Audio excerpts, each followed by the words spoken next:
Hello guys, welcome back to a new video of Quick Guide. Today in this video, I'm going to show you how you can use your Grubhub gift card. Keep watching the video till the end.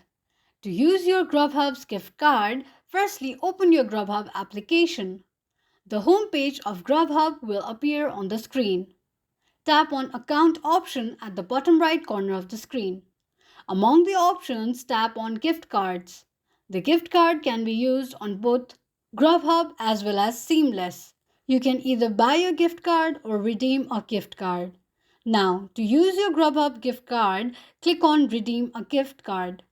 On the next page, enter your 17-character gift card code and then tap on Add to my account.